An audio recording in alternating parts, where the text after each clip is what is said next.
የገንዘብ እውነተኛም ምንነት በምጣኔ ሀብት ዓለም ውስጥ ገንዘብን የሚመለከቱ በርካታ እይታዎች ቢኖሩም ዋልተር ዊሊያምስ የሚያነሳው ሐሳብ ግን ከብዙዎቹ የተለየና እጅግ ጥልቅ የሆነ የሥነ ምግባር መሰረት ያለው ነው።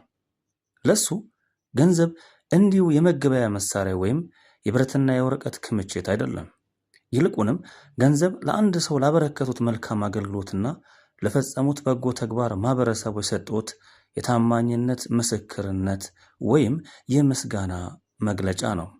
ዊሊያምስ የገበያ ስርዓትን ሲተነትን አንድ ሰው የሌላውን ሰው ምርትና አገልግሎት ለማግኘት ከመጠየቁ በፊት መጀመሪያ ራሱ ያንን ሰው ወይም ማህበረሰቡን ማገልገል እንዳለበት ያስገነዝባል።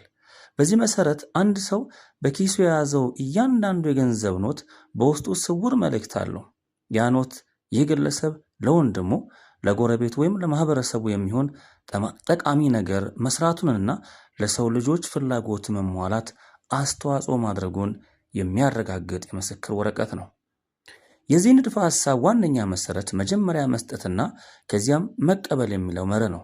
ዊሊያምስ የነፃ ገበያን የሞራል ልዕልና ሲገልጽ ገንዘብ ለአንድ ሰው ያደረግከውን አገልግሎት የሚያሳይ የሥራ ውጤት ማስረጃ መሆኑን ያብራራል። በዚህ እይታ መሰረት አንድ ሰው በቅንነት ሀብታም ከሆነ ይህ የሚያሳየው በርካታ ሰዎችን በአግባቡ ማገልገሉንና የብዙዎችን ሕይወት መጥቀሙን ነው። በአንጻሩ ምንም አይነት አገልግሎት ሳይሰጡና ለሰው ልጆች ፋይዳ ያለው ሥራ ሳይሰሩ ሀብት ማግኘት የሚቻለው በስርቆት፣ በማጭበርበር ወይም ከመንግስት በሚገኝ ልዩ ጥቅማ ጥቅም ብቻ እንደሆነ ይሞግታል። ይህ አስተሳሰብ የፍላጎትና የአቅርቦትን ስነ ምግባራዊ ትስስር ይፋ ያደርጋል። የግለሰቦች ብልጽግና የሚወሰነው የሌሎችን ፍላጎት በምን ያህል ጥራትና ታማኝነት ማሟላት እንደሚችሉ ነው። ስለዚህ አንድን ሰው በቅንነት መርዳትና ፍላጎቱን ማርካት ረጅሙን የብልጽግና መንገድ መጥረግ ማለት ነው። ይህ ሁናቴ የተቀደሰ ራስ ወዳድነት ተብሎ ሊጠራ ይችላል። ምክንያቱም ራሱን ብቻ የሚወድ ሰው እንኳ ሀብታም ለመሆን ከፈለገ የግድ የሌሎችን ፍላጎት ማርካትና ሌሎችን መጥቀም ስለሚኖርበት ነው።